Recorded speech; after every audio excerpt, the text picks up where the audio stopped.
Puji Tuhan, saudara-saudara. Saat ini saya sangat bersuka cita karena kita bisa bersekutu di dalam Tuhan.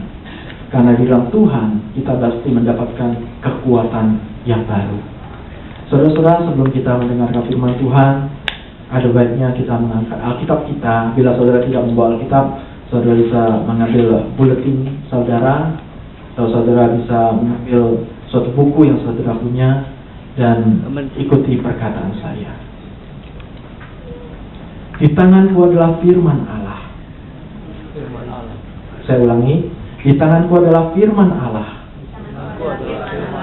yang membentuk karakter hidupku di dalam kehendaknya. Di tanganku adalah firman Allah yang memperlengkapiku untuk melaksanakan kehendaknya. Di tanganku adalah firman Allah yang membimbingku menjadi dewasa di dalam menantikan kedatangannya. Angkat lebih tinggi lagi, katakan aitos. Puji Tuhan. Mungkin ada yang bertanya apa arti aitos? Aitos adalah bahasa Yunani yang artinya Raja Wali. Amin, saudara-saudara. Artinya dalam kehidupan kita, pada saat kita memiliki suatu percobaan, pada saat kita menghadapi suatu persoalan, kita tidak makin jauh dari Tuhan, tetapi kita makin dekat kepada Tuhan. Amin. Jadi visi dan misi dari GBI Jemaat Gregory Aetos adalah mempersiapkan dan memperlengkapi jemaat untuk menjadi pelayan-pelayan Tuhan yang dewasa dalam menantikan kedatangan Kristus. Dan misi tahun 2012 ini adalah membangun karakter kekristenan jemaat menjadi jemaat yang lebih dewasa di dalam Kristus. Puji Tuhan, saudara-saudara, saya mendoakan, saya merenungkan apa yang harus saya sharingkan untuk hari ini. Dan beberapa hari yang lalu saya juga ada sharing dengan Ibu Mary, di mana kita bercakap-cakap tentang apa yang Tuhan nyatakan untuk kita semua. Dan Bu Mary ada kasih satu input, dia ceritakan kita semua yang di GBI Jemaat Gregory Aetos, kita itu sesungguhnya seperti gereja mula-mula. Gereja mula-mula adalah suatu gereja yang persatuannya begitu kuat, saudara-saudara. Pada saat saya merenungkan hal ini, saya mendapatkan di ayat di dalam Kisah Rasul 2 ayat 41 sampai 47 yang akan kita baca dan kita sharingkan, saudara-saudara. Saya percaya ini akan menguatkan kita semua. Mari kita baca di dalam Kisah Rasul 2 ayat 41 sampai 47. Saya baca ayat 41, saudara semua di tempat ini baca ayat 42, kemudian saya baca 43, dan ayat yang terakhir 47 kita akan baca bersama-sama. Oke, sudah ketemu semua? Kisah Rasul 2 ayat 41 sampai 47. Cara hidup jemaat yang pertama. Orang-orang yang menerima perkataannya itu memberi diri dibaptis, dan pada hari itu jumlah mereka bertambah kira-kira 3.000 jiwa. Mereka berkumpul pengajaran dan mereka berkumpul untuk mendengar dan berdoa. Maka ketakutanlah mereka semua, sedang rasul-rasul itu mengadakan banyak mukjizat dan tanda. Dan semua orang yang telah percaya tetapi satu, dan segala kemudian mereka adalah kemudian bersama. Dan selalu ada dari mereka yang menjual harta miliknya, lalu membagi-bagikannya kepada semua orang sesuai dengan keperluan masing-masing. Dengan bertekun dan dengan senang hati mereka berkumpul setiap kali dalam bertalan. Mereka mencatat rumah masing-masing secara berdiri dan makan bersama-sama dengan gembira dan dengan puasa. Bersama-sama sambil memuji Allah, dan mereka disukai semua orang, dan tiap-tiap hari Tuhan menambah jumlah mereka dengan orang yang diselamatkan. Puji Tuhan, saudara-saudara. Saudara-saudara, saya ada pernah seperti kesaksian Pak Rudi barusan tadi, dikatakan bahwa yang paling penting adalah iman. Iman itu saya juga sudah sharing, itu bagaimana kita meresponi Tuhan dalam kehidupan kita. Bagaimana kita meresponi Roh Kudus dalam kehidupan kita. Amin, saudara-saudara. Saya banyak mendengar kesaksian dari saudara-saudara di tempat ini. Pada saat kita melayani, saudara-saudara, kita bertanya, Tuhan, Roh Kudus, apa yang harus saya sampaikan? Bukan karena saya mempunyai prosedur seperti itu, saya lakukan seperti itu. Tidak, saudara-saudara. Tetapi kita perlu mendengarkan Roh Kudus. Saya juga belajar dari hal ini, saudara-saudara. Saya percaya ini adalah suatu hal yang paling penting. Karena apa? Kita perlu meresponi apa yang Roh Kudus nyatakan dalam kehidupan kita. Seperti saya sharingkan dulu juga sebelumnya, mengapa kita berbuat baik? Karena kita meresponi apa yang Tuhan nyatakan dalam kehidupan kita. Bukan karena kita berbuat baik supaya kita diselamatkan, tidak. Tetapi kita berbuat baik supaya karena kita mau meresponi kasih Tuhan yang begitu besar dalam kehidupan kita. Amin, saudara. Pada saat kita berbuat yang sesuai dengan kehendak Tuhan, kita meresponi kasih Tuhan. Kita meresponi apa yang Roh Kudus nyatakan dalam kehidupan kita. Puji Tuhan, saudara-saudara. Saya akan bacakan di dalam ayat saudara, dikatakan orang-orang yang menerima perkataannya itu memberi diri hidup baptis, dan pada hari itu jumlah mereka bertambah kira-kira 3.000 jiwa. Saudara-saudara, pada saat itu di hari Pentakosta, di mana pada saat itu begitu banyak orang-orang kudus, mereka berkumpul di suatu tempat di mana Tuhan Yesus mengatakan kamu berkumpul, dan pada saat Petrus berkhotbah, saudara-saudara, ada begitu banyak orang menerimanya dan bertobat. Saudara-saudara, dikatakan mengapa begitu banyak orang bertobat, saudara-saudara? Karena kuncinya adalah Petrus mendengar apa yang Roh Kudus nyatakan dalam kehidupannya. Amin, saudara.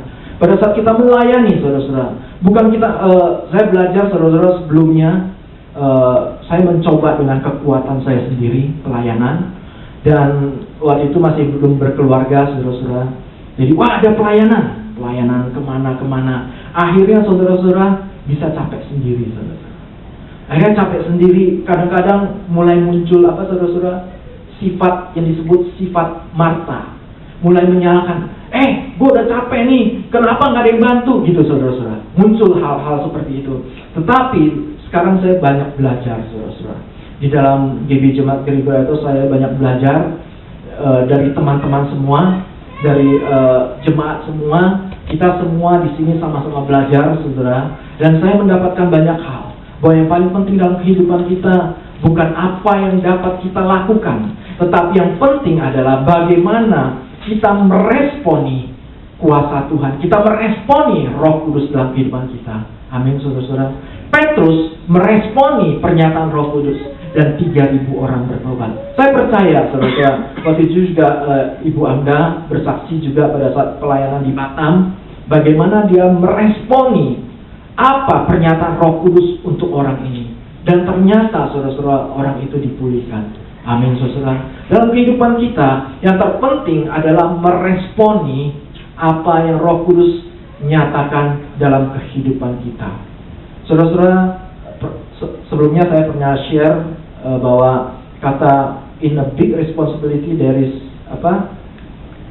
in a big power there is always a big responsibility. Amin, saudara. Pada saat saya share, kemudian beberapa hari yang lalu saya ada lihat, saudara, di TV ada film Spider-Man. Wah, ini dia nih yang ngomongan itu keluar. In a big power there is big responsibility. Nah, pada saat saya nggak hanya lihat sekilas, saudara-saudara. Sekilas itu ceritanya gini. Ini seperti apa yang perlu saya sharingkan juga. Saya melihat sekilas itu Spider-Man itu ceritanya dia punya keinginan untuk beli mobil. Mobil itu untuk bisa membawa girlfriend jalan-jalan. Akhirnya dia lihat di koran itu ada tulis, kalau kamu menang dalam gulat ini kamu dapat 3.000. Dia, 3.000 bisa beli mobil di Amerika. Makanya akhirnya dia ikut gulat, saudara-saudara. Dia ikut gulat terus menang dalam beberapa hitungan, nggak sampai 3 menit, saudara, dia menang. Terus dia datang minta duitnya 3.000. Pada saat dia minta duit, mungkin saudara lebih ngerti dari saya ya, karena mungkin saudara lebih nonton lebih banyak. Nah, minta duit saudara-saudara kepada orang yang mengadakan penyelenggara gulat ini. Dia minta duit, kemudian orang yang penyelenggara ini hanya kasih $100. Nih, $100 untuk kamu ya, $100. Terus dia, loh, kan tulisnya 3.000, kok $100? Ya soalnya kamu menangnya cuma beberapa detik doang, jadi saya kasih $100 doang. Wah, dia marah. Pas dia keluar dari pintu itu, tiba-tiba ada perampok datang, merampok bosnya ini yang duitnya banyak, dirampok. Kemudian perampok itu lari, Spiderman lihat perampoknya. Oh, merampok, dibiarin aja saudara-saudara. Ya, terus bosnya bilang, lu kenapa nggak tangkap? Loh, lu udah berbuat jahat kepada aku, ya aku biarin aja. Ngerti kan? Jadi dibiarin aja, akhirnya perampok itu lari. Terus pada saat sedang berjalan, tiba-tiba dia menemukan ada pamannya yang ditembak. Dan pamannya meninggal pada saat itu. Dan yang menembak pamannya siapa? Perampok itu. Kadang-kadang kita menggunakan membalas, saudara-saudara. Kadang-kadang kita membalas. Kita melihat, wah dia sudah berbuat jahat kepada saya juga biarin aja. Ternyata saudara-saudara, bila kita membiarkan kejahatan itu saudara-saudara, bila kita membiarkan apa yang tidak berkenan kepada Tuhan itu akan berpengaruh di dalam keluarga kita. Amin saudara. Itu dapat menjadi pengaruh saudara-saudara. Kita tidak tahu bagaimana pengaruhnya, tetapi alangkah baiknya kita meresponi apa yang Tuhan nyatakan dalam kehidupan kita. Amin saudara.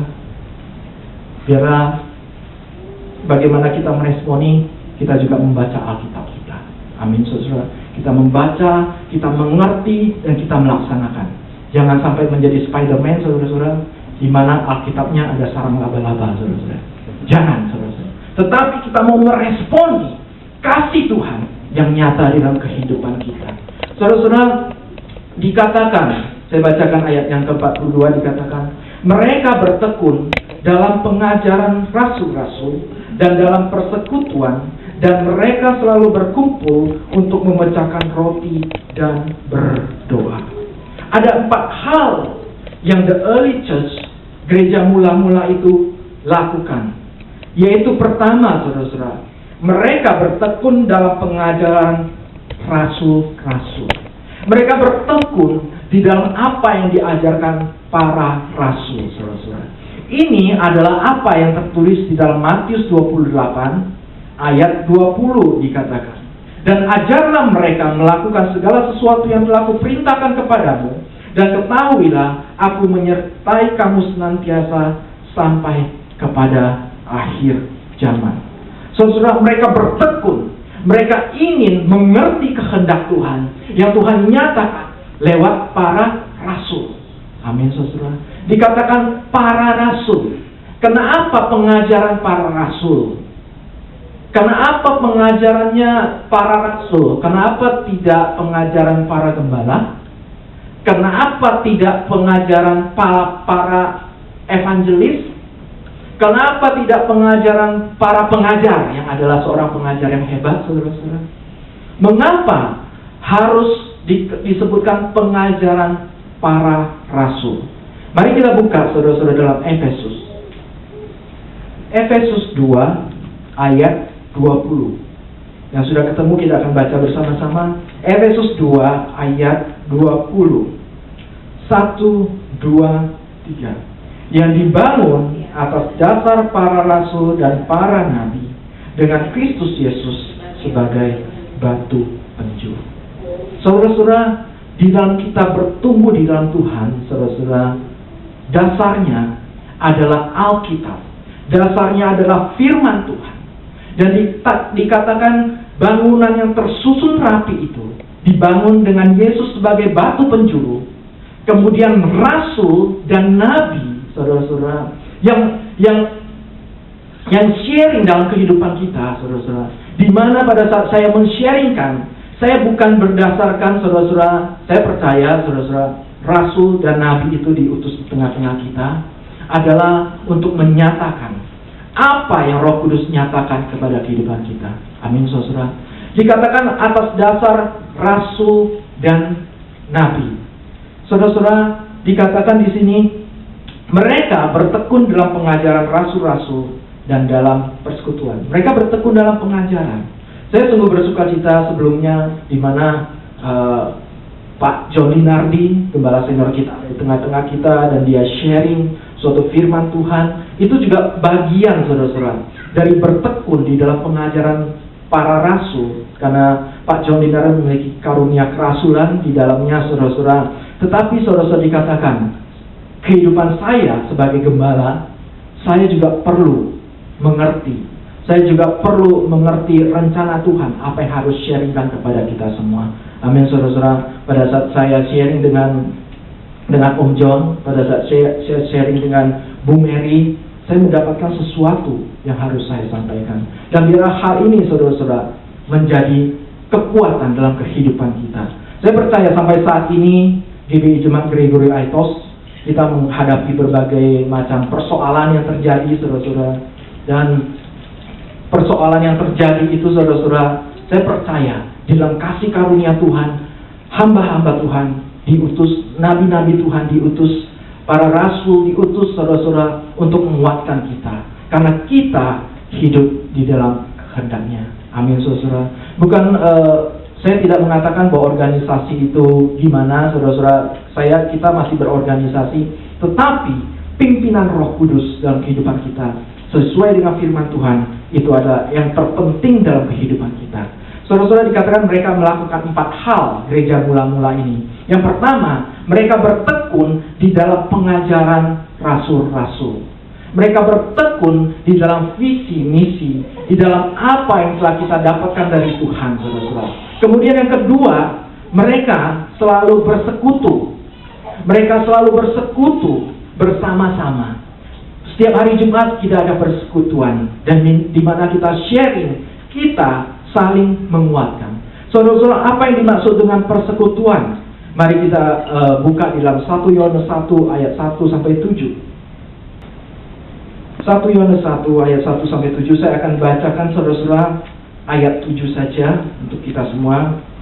Tetapi jika kita hidup di dalam terang, sama seperti Dia di dalam terang, makin kita beroleh persekutuan seorang dengan yang lain, dan darah Yesus anaknya itu menyucikan kita daripada segala dosa. Saudara-saudara, dikatakan di dalam persekutuan itu, pada saat setiap kita hidup di dalam terang, maka kita akan memperoleh persekutuan satu dengan yang lain, sehingga kuasa darah Yesus mengampuni kita. Kuasa darah Yesus bekerja di dalam kehidupan kita. Saudara-saudara, kadang-kadang saya ada teman-teman yang berkata, kamu berusaha, saudara-saudara, mencari jemaat, kamu berusaha. Pada saat itu, saudara-saudara, saya percaya, saudara-saudara, Tuhan yang memberikan kepada kita. Amin, saudara. Kita melakukan yang terbaik, meresponi apa yang Roh Kudus nyatakan dalam kehidupan kita. Tetapi Tuhan yang memberikan yang terbaik kepada kita pada saat kita meresponinya. Saudara-saudara, banyak teman-teman saya sebelumnya, mereka itu sudah punya gereja. Jadi mereka sudah memiliki persekutuan sendiri. Saya tidak mengenal, kamu datang ke sini ya, kamu datang ke sini, ini lebih baik. Enggak, saudara-saudara. Tapi kita hanya melayani. Amin, saudara. Kita keluar, kita melayani orang sakit. Kita hanya melakukan apa yang Tuhan nyatakan dalam kehidupan kita. Kita melayani, bukan memindahkan jiwa dari gereja ke gereja, saudara-saudara. Tetapi kita mau melayani dengan sungguh-sungguh. Amin, saudara. Saya percaya dalam kehidupan kita semua di tempat ini, kita mau melayani sungguh-sungguh. Kita bukan karena apa yang kita layani, itu semua karena kasih karunia Tuhan. Itu semua karena anugerah Tuhan. Tugas kita adalah meresponi kasih Tuhan dalam kehidupan kita. Amin, saudara. Saya juga pada saat saya sharing, kadang-kadang saya sharing dengan teman-teman. Pada saat saya ada sharing dengan Anton. Nah, dulu kita sharing, saya ceritakan kebaikan Tuhan, dan biarlah Dia yang memutuskan sendiri. dan biarlah dia mau secara sendiri untuk bertumbuh di dalam kehendak Tuhan. Saudara-saudara, dikatakan mereka ada dalam persekutuan, dan di dalam persekutuan itu pertama ada terang. Pada saat terang itu ada, mereka bersekutu, darah Yesus menyucikan mereka semua. Mengapa harus ada terang, saudara-saudara? Terang itu berarti sesuatu yang tidak disembunyikan. Saudara-saudara, terang itu artinya sesuatu yang terbuka, saudara-saudara. Bila ada sesuatu yang disimpan-simpan, bila ada sesuatu yang diumpet-umpetin, bila ada sesuatu yang ditutup-tutupin supaya orang tidak tahu, itu tidak hidup di dalam terang. Amin, saudara. Pada saat kita melakukan segala sesuatu, saya juga belajar, saudara-saudara. Lewat istri saya belajar banyak, saudara-saudara. Sebelumnya, saudara-saudara, saya itu orang kadang-kadang pengen beli banyak. Misalnya saya beli ini, tambah ini, saudara-saudara. Nah, istri saya selalu bilang, ini perlu nggak? Enggak, jangan. Ini perlu nggak? Perlu. Oke. Ini perlu nggak? Enggak, jangan. Saya belajar, saudara-saudara. Lewat hal itu, saudara-saudara. Jadi sekarang pada saat saya belanja bersama istri, saudara-saudara, saya belajar. Saya bisa hidup di dalam terang. Karena bila tidak ada dalam terang, diumpet-umpetin, saudara-saudara. Tapi sekarang saya bisa menyatakan, saya beli ini karena ini diperlukan gini. Saudara ngerti? Kadang-kadang sesuatu yang kita perlukan, memang kita perlukan, kita tidak akan sembunyi-sembunyikan. Amin, saudara. Tetapi sesuatu yang ada keinginan kita sendiri, bukan kebutuhan kita, bukan apa yang Roh Kudus nyatakan dalam kehidupannya, keinginan kita sendiri, itu yang disimpan. Itu yang membuat orang-orang percaya tidak hidup di dalam kebenaran, tidak hidup di dalam terang. Amin, saudara. Saya belajar dari hal ini, saudara. Dalam kehidupan saya, suami istri, saya share, saya terbuka. Karena apa? Saya melakukan apa yang memang saya perlu. Saya tidak mengingini sesuatu yang tidak perlu, saudara. Jadi saya belajar. Pada saat kita melakukan sesuatu yang baik, yang berkenan kepada Tuhan, kita ada di dalam terang. Amin, saudara. Ada nggak di saudara-saudara di tempat ini yang menyembunyikan sesuatu? Ada? Kepada suami atau istri? Sebaiknya, saudara-saudara, kita mau hidup di dalam terang. Dan pada saat kita hidup di dalam terang, kita tidak akan menyembunyikan apapun. Amin, saudara. Biar semuanya menjadi terang, semuanya untuk kemuliaan nama Tuhan. Yang baik itu kita bersaksi untuk kemuliaan nama Tuhan. Dan yang ketiga dikatakan, mereka berkumpul untuk memecahkan roti. Memecahkan roti itu pengertiannya apa, saudara-saudara? Persekutuan, makan bersama.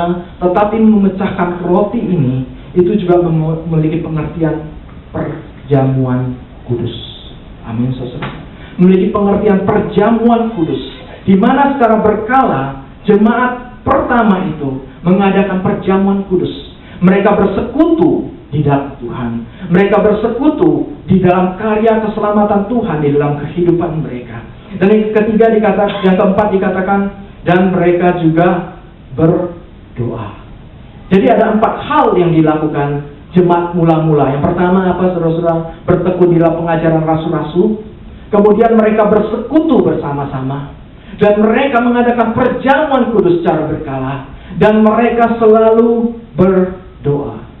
Saudara, dalam kehidupan kita, saya juga belajar dari hal ini dari teman-teman kita semua. Baiklah kita mau mencontoh gereja jemaat mula-mula dalam kehidupan kita. Kita melaksanakannya segala sesuatu sesuai dengan kehendak Tuhan. Kemudian saudara-saudara, ayat 43 dikatakan, maka ketakutanlah mereka semua, dan rasul-rasul itu mengadakan banyak mukjizat dan tanda. Saudara-saudara, rasul-rasul itu melakukan perkara yang besar. Saya percaya dalam kehidupan kita, setiap dari kita memiliki karunia yang berbeda-beda. Amin, saudara. Karunia kesembuhan, karunia membedakan roh, dan berbagai banyak karunia, saudara-saudara, yang mengalir dalam kehidupan kita. Itu adalah suatu tanggung jawab kita untuk melaksanakan kehendak Tuhan. Amin, saudara-saudara. Dikatakan, maka ketakutan mereka, orang-orang di sekitarnya mereka takut, saudara-saudara. Dan mereka segan terhadap rasul-rasul ini. Saya percaya dalam kehidupan kita semua di tempat ini, kita juga melaksanakan apa yang telah Tuhan percayakan kepada kita. Ayat yang berikutnya dikatakan, dan semua orang telah menjadi percaya tetap bersatu, dan segala kepunyaan mereka adalah kepunyaan bersama. Kunci pertama, persatuan. Amin, saudara. Kasih Tuhan yang dapat mempersatukan kita. Dan dikatakan segala kepunyaan mereka adalah kepunyaan bersama. Jadi artinya segala sesuatu yang mereka punya itu mereka pakai bersama-sama untuk kemuliaan nama Tuhan. Bersama itu, saudara-saudara, itu bukan hanya mengacu kepada keuangan yang bersama-sama, tetapi karunia dari Tuhan yang Tuhan percayakan kepada kita, kita pakai bersama-sama di dalam kesatuan. Amin, saudara. Ada satu paham di dunia ini yang disebut paham komunis. Saudara tahu paham komunis? Paham komunis itu sebenarnya mereka belajar dari kitab rasul-rasul ini. Komunis itu adalah komunian, suatu kebersamaan, saudara-saudara. Tetapi, saudara-saudara, kebersamaan itu dipakai, fokusnya adalah apa, saudara-saudara? Pemerintah. Fokusnya bukan Tuhan. Pada saat jemaat pertama ini, pada saat mereka memberi kepada orang miskin, saudara, pada saat mereka melayani, fokus adalah kepada Tuhan. Artinya apa? Pemberian sayang saya berikan kepada gereja, pemberian sayang saya berikan kepada persekutuan pada saat itu fokusnya untuk kemuliaan nama Tuhan. Itu adalah milik Tuhan, di mana pada saat itu rasul-rasul mengatur keuangan itu sedemikian rupa, saudara-saudara, sehingga tidak ada yang kekurangan, saudara-saudara. Tetapi pada saat mereka membuat paham ini, paham komunis itu, mereka mengambil jemaat mula-mula, tetapi fokusnya bukan kepada Tuhan. Fokusnya kepada pemerintahan. Dan di pemerintahan itu ada pribadi-pribadi. Dan pada saat pribadi-pribadi itu pengen sesuatu, nah, terjadilah apa yang disebut korupsi dan sebagainya. Amin, saudara. Artinya, kita tetap fokus kepada Tuhan. Kebersamaan kita itu di dalam Tuhan. Dan kita bisa lihat, jemaat mula-mula, mereka begitu rindu untuk memberi. Pada saat mereka memberi, mereka tidak dikatakan, kamu memberi ya, kamu memberi, baru memberi. Enggak, saudara-saudara. Tidak dikatakan, tetapi mereka meresponi apa yang Roh Kudus nyatakan dalam kehidupan setiap jemaat pada saat itu. Pada saat Roh Kudus menyatakan, mereka meresponi. Karena apa? Kebersamaan di dalam Tuhan. Saudara-saudara, bila kita tidak ada di dalam kuasa Tuhan, di dalam kuasa Roh Kudus, saudara-saudara, kebersamaan ini akan hancur, saudara-saudara. Kebersamaan ini akan hancur. Karena apa? Umumnya manusia bila mereka tidak ada dalam Tuhan, mereka akan berkata demikian, aku selalu berkekurangan. Jadi mereka selalu mau dapat. Ngerti nggak, saudara-saudara? Akhirnya, saudara-saudara, kebersamaan itu sirna. Tetapi dikatakan gereja mula-mula, mereka melakukannya, saudara-saudara, dengan meresponi kasih Tuhan, dengan meresponi Roh Kudus yang bekerja dalam kehidupan mereka semua. Akhirnya apa, saudara-saudara? Semuanya tercukupi, semuanya diberkati. Amin, saudara. Dan saya percaya, saudara-saudara, kebersamaan, persatuan ini adalah suatu hal yang penting bagi gereja mula-mula. Dan hal ini adalah sesuatu yang penting dalam kehidupan kita semua. Amin, saudara. Biarlah, saudara-saudara, kita mau belajar. Kita mau belajar untuk memfokuskan kehidupan kita hanya untuk kemuliaan nama Tuhan. Nah, saudara-saudara, kemudian juga dikatakan di sini, dan selalu ada dari mereka yang menjual harta miliknya lalu membagi-bagikannya kepada semua orang sesuai dengan keperluan mereka masing-masing. Mereka menjual. Saya tidak berkata mereka menjual rumah di mana mereka tinggal, tapi dikatakan hak kepunyaan mereka. Berarti ada suatu kelebihan yang Tuhan berikan kepada mereka. Dan mereka menggunakan kelebihan itu untuk kemuliaan nama Tuhan. Mereka menggunakan kelebihan itu untuk mereka yang memerlukan. Jadi mereka memberikan sesuai dengan keperluan, bukan sesuai dengan keinginan. Amin, saudara. Saya percaya di dalam Tuhan kita semua akan diberkati, saudara-saudara. Saya percaya di dalam Tuhan kita semua akan mendapatkan keperluan kita masing-masing. Saudara-saudara, pada saat saya melayani keuangan Begitu turun saudara-saudara, tiba-tiba Tuhan memberikan berkat yang saya tidak tahu dari mana saudara-saudara. Tetapi berkat itu datang saudara-saudara. Dan berkat itu bukan dari teman-teman, bukan dari saudara-saudara, bukan dari kenalan, bukan dari saudara, bukan dari orang tua, bukan dari saudara semua, tetapi dari luar saudara-saudara. Yang tidak dikenal, yang bisa sampai kepada saya. Saya percaya saudara-saudara, ini adalah rencana Tuhan dalam kehidupan kita. Tugas kita adalah melaksanakan, meresponi kuat kuasa Roh Kudus dalam kehidupan kita. Dan dikatakan saudara-saudara, dengan bertekun dan dengan sehati mereka berkumpul tiap-tiap hari dalam bait Allah. Mereka memecah-mecahkan roti di rumah masing-masing secara bergilir dan makan bersama-sama dengan gembira dan dengan tulus hati. Saudara-saudara, mereka bertekun dan mereka bersehati. Mereka berkumpul dengan sungguh-sungguh. Mereka berkumpul bukan karena untuk ketemu orang. Mereka berkumpul bukan karena ini adalah tugas kita untuk berkumpul, tetapi mereka berkumpul karena apa? Meresponi kasih Tuhan dalam kehidupan mereka. Demikian saya percaya saudara-saudara, kita semua ada di tempat ini, kita datang bersama-sama, kita bukan datang untuk sekedar kongko-kongko saudara-saudara, tetapi kita mau meresponi kasih Tuhan yang begitu indah dalam kehidupan kita. Dan ayat tertulis dikatakan, sambil memuji Allah dan mereka disukai semua orang, dan tiap-tiap hari Tuhan menambahkan jumlah mereka dengan orang yang diselamatkan. Saudara-saudara, dikatakan mereka selalu mengucap syukur. Mereka selalu memuji, memuliakan nama Tuhan. Dan mereka mendapatkan favor. Orang-orang di luar mereka melihat, wah, kasih mereka sungguh dalam. Mereka melaksanakan segala sesuatu sesuai dengan kehendak Tuhan. Mereka tidak mencari keuntungan sendiri. Mereka tidak mau hidup di dalam kegelapan, terakhir mereka hidup di dalam terang. Mereka membukakan, tidak ada yang rahasia, mereka nyatakan kehendak Tuhan. Dan pada saat mereka melihat, orang-orang melihat dan mereka datang. Dan setiap dari jemaat gereja mula-mula, setiap orang-orang yang baru, mereka juga diberkati. Amin saudara. Dan yang menambahkan siapa? Tuhan. Yang menambahkan siapa? Tuhan. Yang menambahkan bukan salah satu dari kita, seperti kesaksian tadi. Yang menyembuhkan siapa? Tuhan, bukan dokter. Dokter bisa mengobati. Demikian juga dalam kehidupan kita.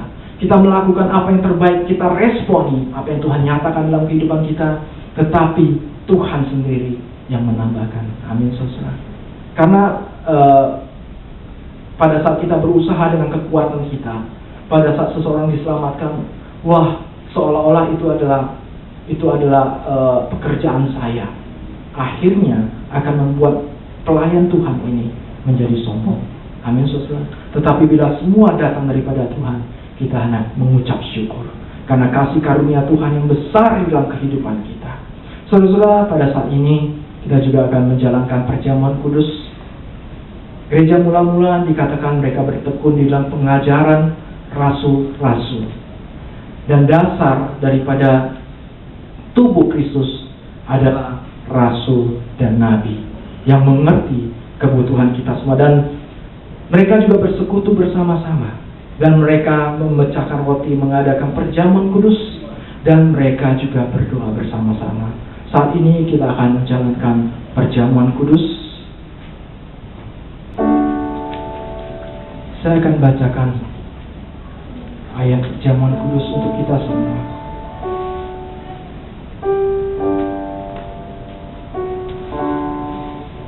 Sebab apa yang telah kuteruskan kepadamu telah aku terima dari Tuhan, yaitu bahwa Tuhan Yesus pada malam waktu ia diserahkan mengambil roti, dan sesuai dia mengucap syukur atasnya, ia memecah-mecahkannya dan berkata, inilah tubuhku yang diserahkan bagi kamu, perbuatlah ini menjadi peringatan akan aku. Demikian juga ia mengambil cawan setelah makan lalu berkata, cawan ini adalah perjanjian baru yang dimeteraikan oleh darahku. Perbuatlah ini setiap kali kamu meminumnya, menjadi peringatan akan aku. Sebab setiap kali kamu makan roti ini dan minum cawan ini, kamu memberitakan kematian Tuhan sampai ia datang.